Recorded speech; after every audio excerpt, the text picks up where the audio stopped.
नमस्कार दोस्तों, स्वागत है आप सभी का आपकी अपनी प्रिय चैनल महायोग टीवी में। 2025 में पढ़ने वाली विजयदशमी एकादशी संपूर्ण जानकारी। 2025 कब है? 24 फरवरी या 25 फरवरी?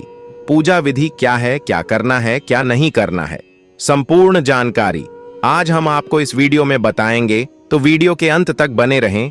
बहुत ही ज्ञानवर्धक वीडियो होने वाला है, बहुत ही लाभ देगा आपको।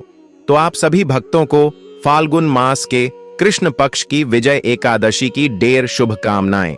आज हम बात करेंगे फाल्गुन मास की आने वाली विजय एकादशी। बहुत ही अद्भुत है यह एकादशी, विजय श्री दिलाने वाली है यह एकादशी। यही वह एकादशी है जिसके व्रत के परिणाम स्वरूप भगवान श्री राम को रावण पर विजय प्राप्त हुई थी। क्या था वह वृतांत, वह भी आपको बताएंगे। किस आर्षि ने इस व्रत के बारे में वर्णन किया था कि आर्षि ने यह बताया था कि भगवान राम आपको यह व्रत करना चाहिए। भगवान राम ने किस विधि से इस व्रत को किया था, वही विधि आपको भी बताई जाएगी। क्या विधि है, इसमें घड़े का विशेष प्रयोग क्या है, क्यों है महत्वपूर्ण यह घड़े का प्रयोग जो आपको करना ही चाहिए। दशमी तिथि से आरंभ करके यह भी आपको बताएंगे संपूर्ण जानकारी। व्रत कब आरंभ होगा, कैसे आरंभ करना है, क्या विधि होगी, क्या नियम होगा और शास्त्रों में इसकी महिमा किस प्रकार से वर्णित है। पारण कब करना है, पारण की विधि क्या रहेगी, यह संपूर्ण शास्त्रीय जानकारी आपको प्रदान की जाएगी। यह एकादशी हमारे लिए बहुत महत्वपूर्ण होती है और हम अपने चैनल पर एकादशी के प्रत्येक वीडियो में शास्त्र से कोई ना कोई गहरा रहस्य खोज के आपके लिए लेकर आते हैं। यह जो एकादशी है ना, यह आपके जीवन की सभी परेशानियों पर विजय प्राप्त करने वाली है। यह वह व्रत है जिसको करने से आपके जीवन में कोई भी बड़ा क्यों ना हो, उसे पर विजय श्री अवश्य ही प्राप्त होती है। आप इसे विचार कीजिए कि भगवान श्री रामचंद्र ने भी किसी व्रत को रावण को युद्ध में परास्त करने से पहले किया था और यह कोई मनगढ़ंत कथा नहीं है, यह पुराणों में वर्णित है, यह घटना घटित हुई है। इस बारे में हम आपको विस्तार से आगे वीडियो में बताएंगे। बहुत ही ज्ञानवर्धक वीडियो रहने वाला है, बहुत ही लाभ देगा आपको, इसलिए वीडियो के अंत तक आपको बने रहना है। वीडियो को अगर आप बीच बीच में से कट कट कर देखेंगे तो आपके संपूर्ण जानकारी प्राप्त नहीं होगी, इसलिए आप वीडियो को पूरा ही देखें।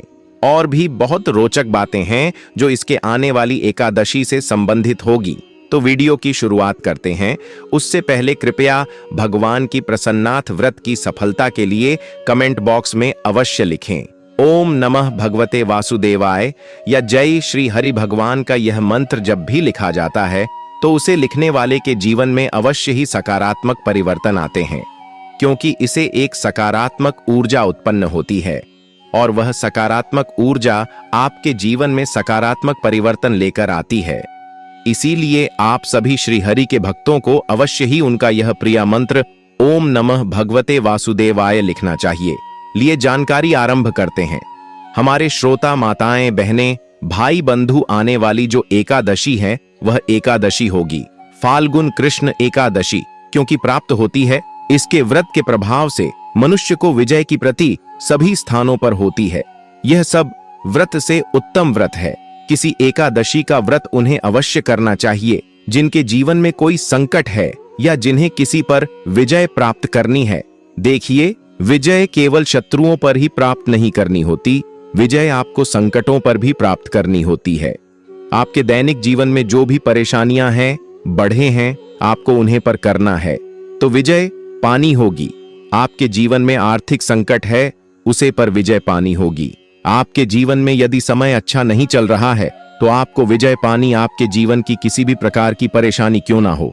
यह जो एकादशी का व्रत है आपको विजय श्री दिलाने वाला है। तो यह एकादशी किस प्रकार से प्रकाश में आई और किस प्रकार से इसका वृतांत सबके सामने आया, इसके बारे में एक बार आपको बता देते हैं, क्योंकि स्वयं महर्षि नारद कहते हैं कि इस एकादशी के बारे में उन्होंने कभी किसी को नहीं बताया था, जब तक कि उन्होंने यह महत्व स्वयं कहते हैं कि यह समस्त मनुष्यों को विजय प्रदान करती है। त्रेता युग में मर्यादा पुरुषोत्तम श्री रामचंद्र जी को जब 14 वर्ष का वनवास हो गया था, अब यह लक्ष्मण तथा सीता जी सहित पंचवटी में निवास कर रहे थे। वहां पर तो श्रवण ने सीता जी का हरण कर लिया था। तब रामचंद्र जी तथा लक्ष्मण जी बहुत व्याकुल हो गए और माता सीता की खोज में यहां वहां फिरने लगे। समुद्र किनारे पहुंच गए। हनुमान जी ने लंका जाकर सीता जी का पता भी लगा दिया, लेकिन जब वह समुद्र किनारे पहुंचे अपनी वानर सेवा के साथ, वहां पर देखा किया था समुद्र है, इसको पर कैसे किया जाएगा, और जो लंकापति रावण वह तीनों लोगों का विजेता है, उसे पर कैसे विजय श्री प्राप्त की जाएगी। इस प्रकार क्योंकि वह भगवान थे परंतु वह मानव रूप में थे, मानव लीला कर रहे थे, इसीलिए अपनी शक्तियों का प्रयोग नहीं कर सकते थे। उसे अवस्था में जब वह चिंतित थे तो लक्ष्मण जी ने कहा कि है पुराण पुरुषोत्तम, आप आदि पुरुष हैं, सब कुछ जानते हैं। यहाँ से आधा योजन दूरी पर कुमारी द्वीप में वक्त तालाब के नाम की मुनि रहते हैं। उन्होंने अनेकों ब्रह्मा देखे। अनेकों ब्रह्मा देखें मतलब समझे आप, क्योंकि जो ब्रह्म है ना वह कई युगों के बाद बदलता है, घूमने वाला ब्रह्मा। और ब्रह्मा देखें अर्थात कई युगों को देखा है। आप उनके पास जाकर इसका उपाय पूछिए कि किस प्रकार से रावण पर विजय प्राप्त की जा सकती है। तो लक्ष्मण जी के इस प्रकार से वचन सुनकर रामचंद्र जी वक्त दलब्धि आर्षि के पास के और उनको प्रणाम करके बैठ गई। उन्हें भी उनको मनुष्य रूप आधार पुराण पुरुषोत्तम समझकर उनसे पूछा कि हे राम, आपका आना कैसे हुआ। रामचंद्र जी कहने लगे, हूं और राक्षसों को जीतने के लिए लंका जा रहा हूं। आप कृपा करके समुद्र पार करने का कोई उपाय बताइए, मैं इसी कारण आपके पास आया। आर्षि बोले, हे राम, फाल्गुन मास के कृष्ण पक्ष की एकादशी जिसका नाम है विजया एकादशी, उसका व्रत करो। इसका व्रत करने से निश्चय ही आपकी विजय होगी, साथ ही आप समुद्र भी अवश्य ही पार कर लेंगे। और इसी ने इस व्रत को करने की विधि भी बताइए, जिसका वर्णन हम आगे करेंगे कि किस विधि से आपको यह व्रत करना चाहिए। एकादशी का जो व्रत है वह प्रकाश में आया और इसकी महिमा इसके बाद और अधिक बढ़ गई, इसीलिए आप सभी को यह व्रत अवश्य ही करना चाहिए। आप बात करते हैं पूजा विधि की, किस प्रकार से पूजा करनी है, क्या अलग है। इस एकादशी के पूजन में अन्य एकादशी हैं, क्योंकि हम सदा यह कहते हैं कि प्रत्येक एकादशी की विधि भिन्न होती है। सब यही तो गलती करते हैं हम कि केवल एक एक का एक एकादशी जिस प्रकार से कर ली वैसे ही करते चले जाते हैं। प्रत्येक एकादशी की महिमा अलग है, नियम थोड़े अलग है और भिन्नता भी होती है। इसीलिए आपको हम प्रत्येक एकादशी पर नियम अनुसार बताते हैं कि इस एकादशी का व्रत कैसे करना है, क्या नियम रहेंगे, क्या विधि रही। तो आइए जानते हैं इस एकादशी की विधि के बारे में। दशमी तिथि से हमने पहले भी कहा है कि सभी एकादशी हैं, जो है वह दशमी एकादशी, और 3 दिन का जो यह एक पांव होता है।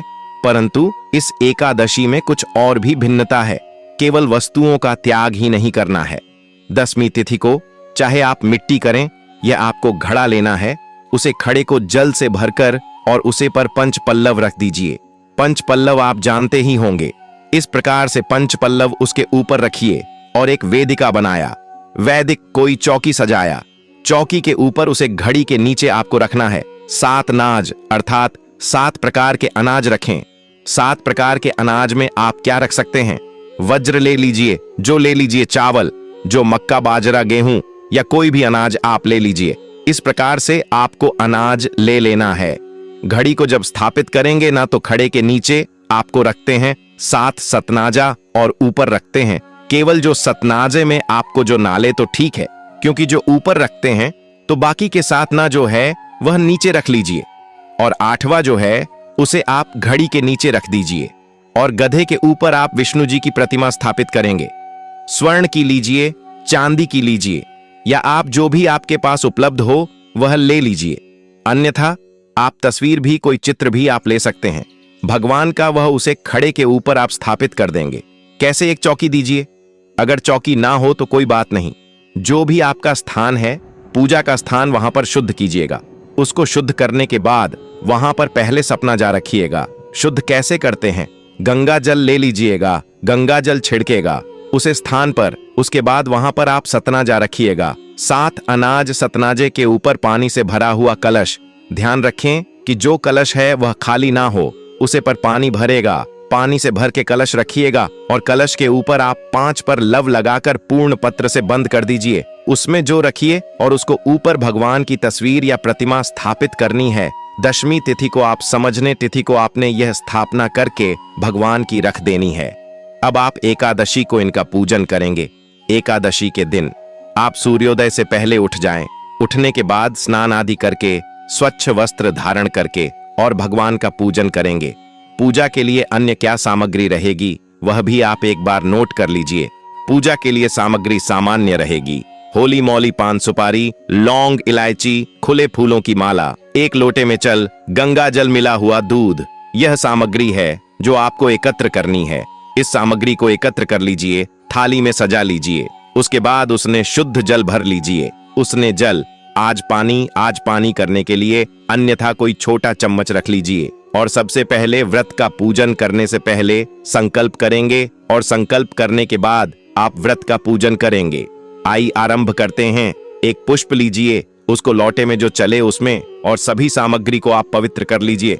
पवित्रता के लिए हम यहाँ मंत्र बोलते हैं, ओम पवित्र पवित्र पवित्र रानी, ओम नमो भगवते वासुदेवाय नमः। इस प्रकार से आपको जो लोटे में जल लिया हुआ है उसको चीढ़ देना है। इस प्रकार से यह शुद्ध हो जाएगा, पवित्र हो गया है। आप आसन जो जी आसन पर बैठे हैं तो आसन के शुद्ध करते हैं। पृथ्वी पर हाथ रख, हम यहां से मंत्र बोलते हैं। आपको केवल माता पृथ्वी से निवेदन कीजिए, धारा महादेवी सर्वत्र सनम हेमा, सारे संसार को आधार देने वाली हैं। आप मेरा आसन पवित्र करें और मुझे स्थान इस प्रकार से आपका निवेदन किया। अब यदि आप दंपति हैं, आप पति पत्नी व्रत कर रहे हैं तो कट जोड़े से आप पूजन कर सकते हैं भगवान का, तो आप अपना घाट जोड़ा करवा लें। और अगर अकेले पूजन कर रहे हैं तो अकेले भी बैठ सकते हैं। अपना सीधा हाथ लीजिएगा, हम जल जबानी करेंगे। हमारे जो पहले के श्रोता है वह सभी जानते हैं, क्योंकि आगे की जो विधि रहेगी इसमें काफी कुछ सामान्य रहेगा, कुछ भोग आदि है जो अलग हो सकता है। पूजा की विधि में आगे आपको जल अजमानी करनी है। 3 बार तो सीधे हाथ में 1 चम्मच से जल लीजिएगा, पी जाएगा। हम मंत्र बोलेंगे।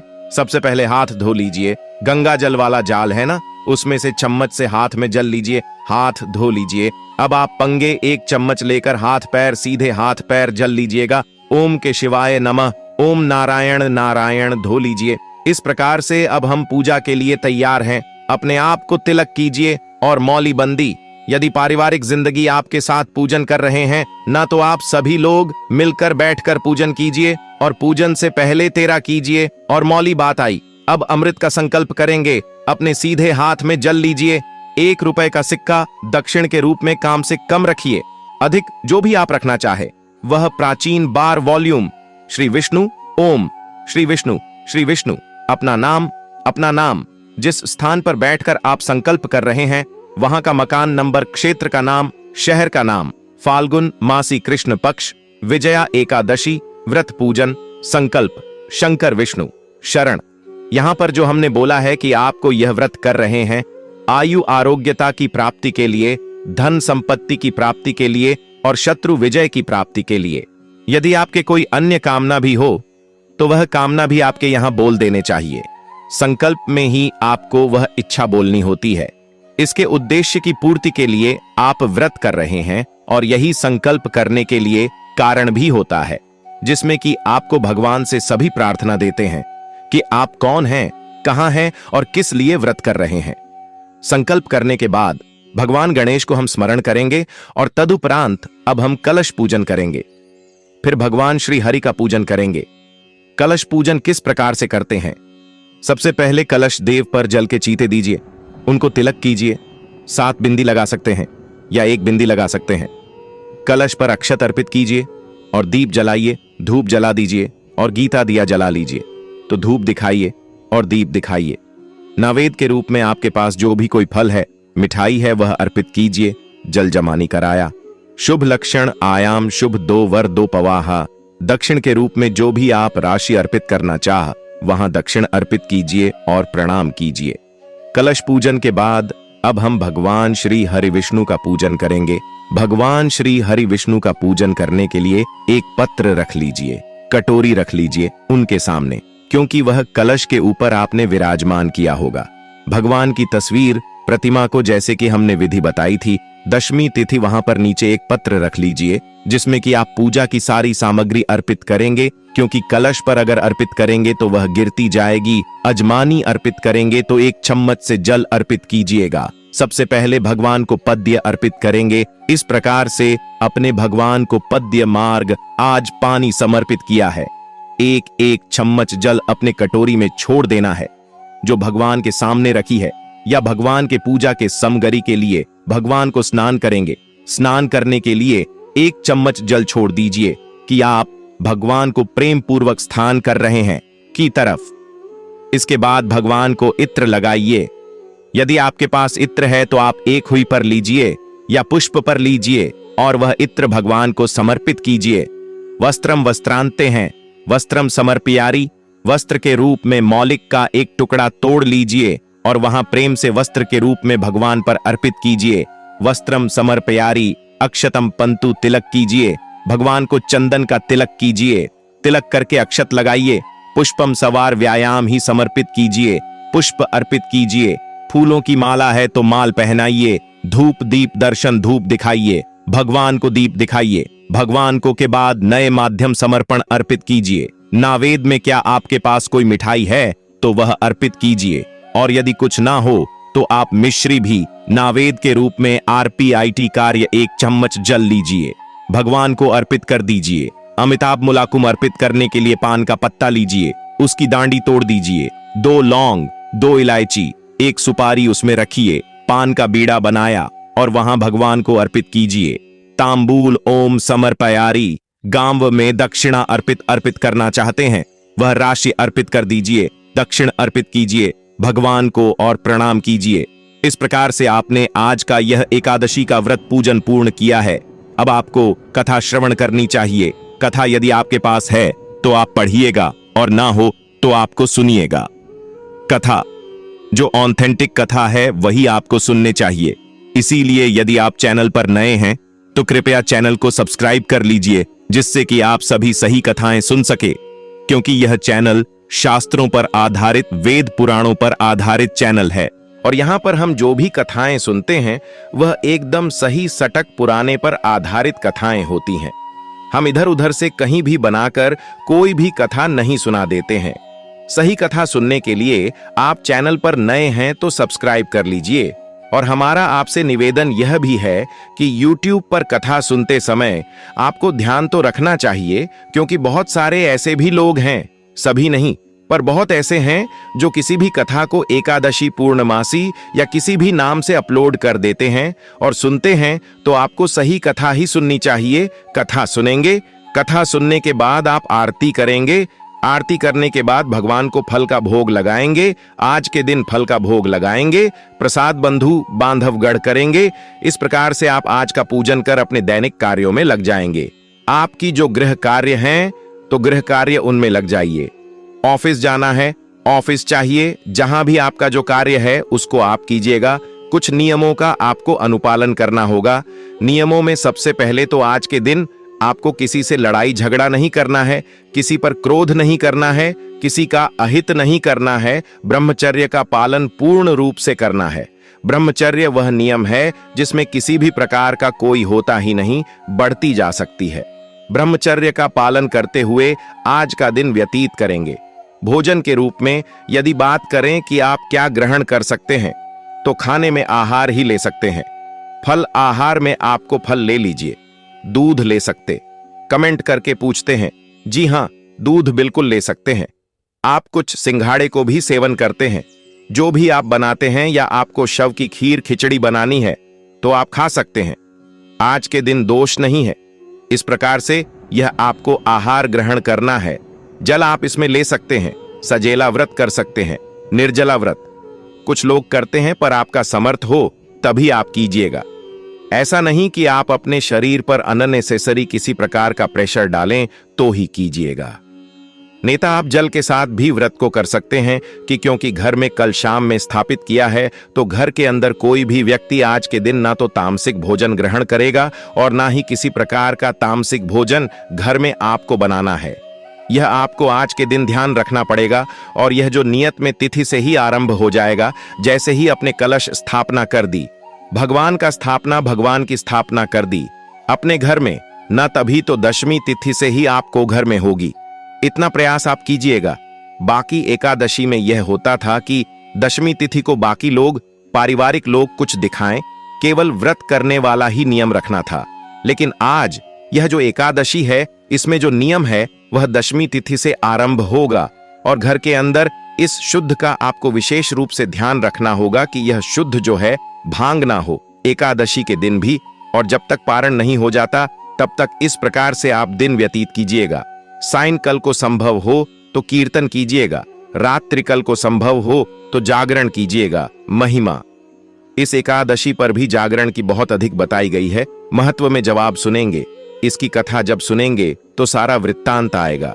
आप स्वयं जान जाएंगे कि कितनी अधिक महत्वपूर्ण है। भगवान का कीर्तन और जागरण अगले दिन आपके व्रत का पारण करना है।